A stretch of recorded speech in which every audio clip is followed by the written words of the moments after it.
Hey y'all, welcome to Sweet Tea and Butterflies.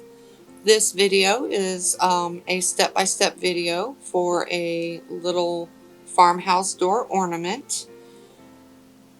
We're selling the DIY kits, and this video is a step-by-step on how to put them together.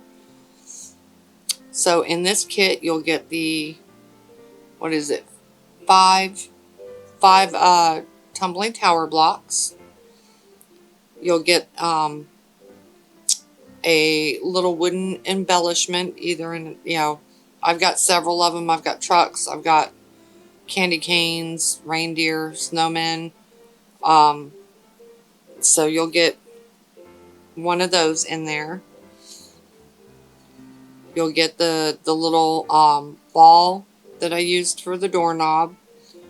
And we took some of those little tiny styrofoam balls and cut them in half to use as like the little nails up on the other side of the door where the hinge would be.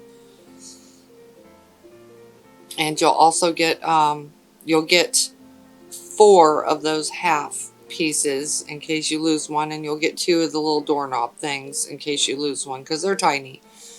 And you'll get the baker's twine to hang it with. Here you can see that I took 3 of the blocks and glued them together side by side. And then the next 2 will go on the top and the bottom of that, as you'll see here in a minute. And you can use hot glue or you can use wood glue, whatever your preference is. The glues do not come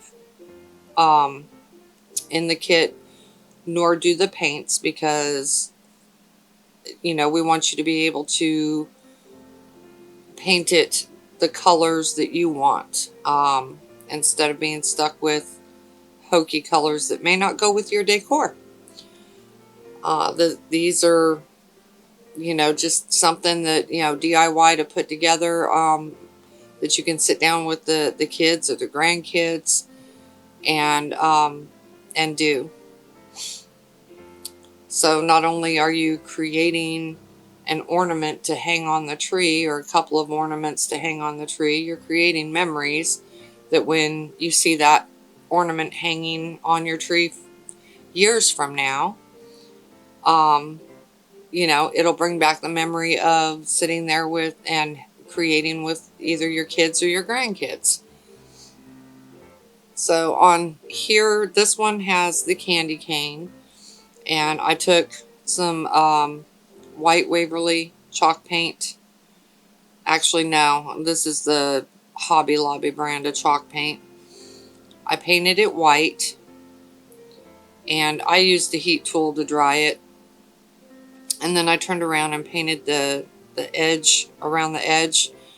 Typically I don't paint around the edges, but I got sloppy when I was painting the front, so I had to paint around the edge or it wouldn't look right.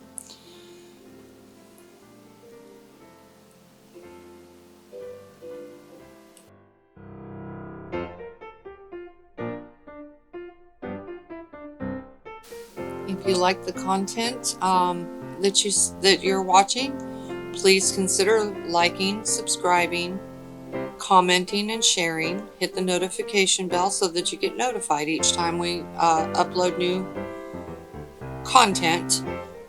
If you're already a subscriber, thank you so much for your support. We love each and every one of you. If you're new to the channel, we would really love it if you would like and subscribe. It helps our channel grow, and we really love connecting with all of you.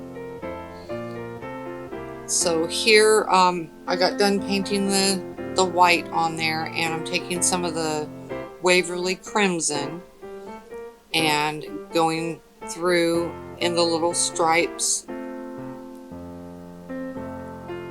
for the red stripes on the candy cane.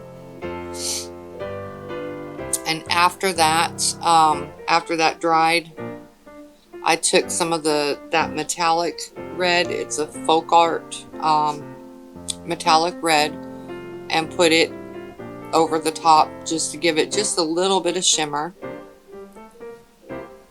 I don't know about you, but at Christmas time I like sparkle and shimmer and even a little bit of glitter if it doesn't get everywhere. Because you know what they say about glitter. You know, it's the VD of the crafting world there.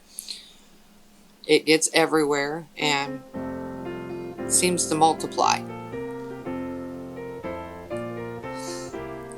Here you can see me painting with the metallic, the red metallic.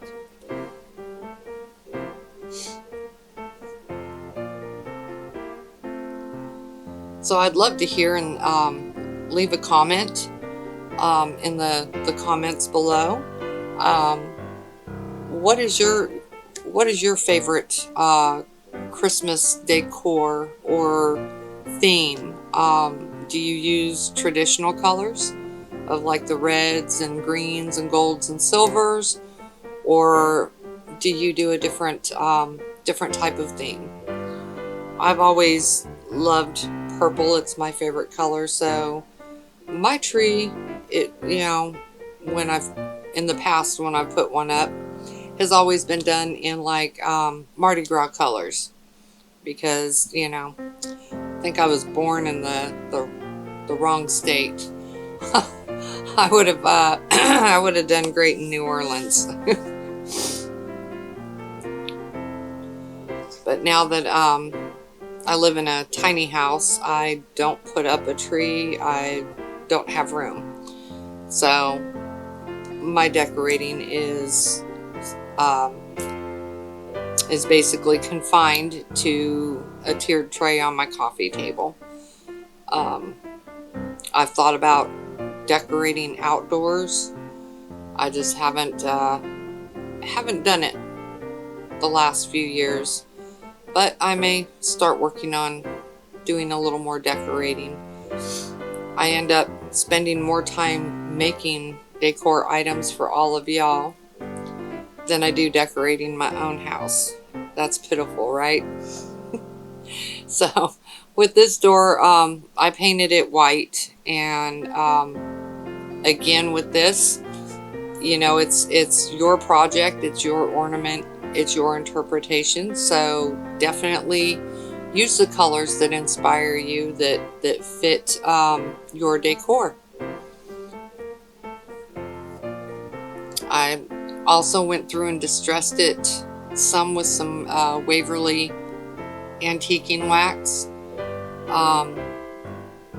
because we do a lot of the farmhouse style, and since it's kind of a farmhouse door, I decided distressing it would definitely be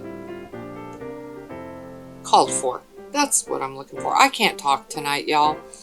I've been at work all day, and I'm just, my brain is mush. I work in a law office, so sometimes it gets a little hectic around there, and turns my brain to mush. So here I am getting ready to put the doorknob on, and that's what I was talking about with the little balls. And these are definitely much better if you have a pair of tweezers. It's much easier to work with. I don't know about you, but I'm all thumbs when I'm dealing with teeny tiny little things. I've got to have tweezers, otherwise I make a mess, especially if I'm trying to put something small and hot glue it. Talk about a mess. I get hot glue everywhere and hot glue strings all over. I don't like spider webs, and they remind me of spider webs. And then those are two halves of one of those little balls that we cut in half. We already did that for you. That'll go in the kit as well. And then you can just put it, you just glue them on. And you can use hot glue or regular glue. Hot glue is probably better for a quicker hold, so that you're not moving it around and they fall off and then you have to chase them and try to find them, because they are tiny.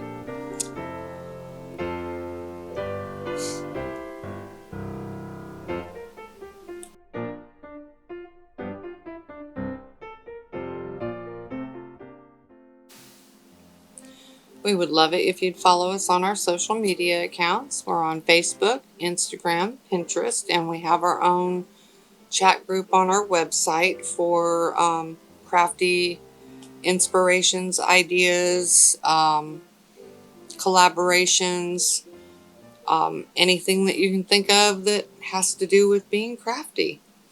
So we would love to see you there and connect with you on the other platforms.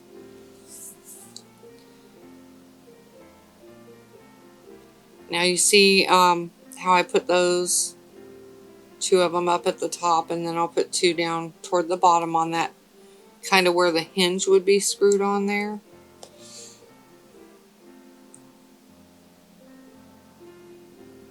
And these are optional too. If you bought the kit and you're putting it together, you know, these are optional. So, you know, work with it. And like I said before, it's your ornament, your inspiration. Do it your way.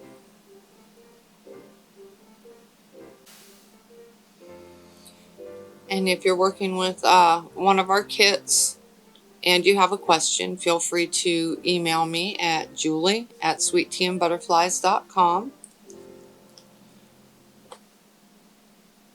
We welcome any suggestions, input, questions, ideas. If you have ideas, we'll take those too. And here, you see I've got the twine there. I looped it over and tied a little knot in the bottom. And I'm gluing it on the back to hang the ornament from.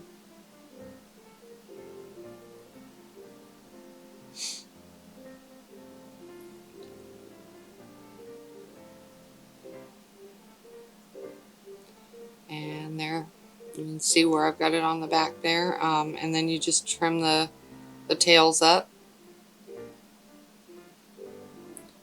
And it is good to go. You see the back there and then the front. Isn't that cute? It's just so adorable. I love little things. Anyway, thanks so much for watching. Don't forget to like, subscribe, share, and click the notification bell.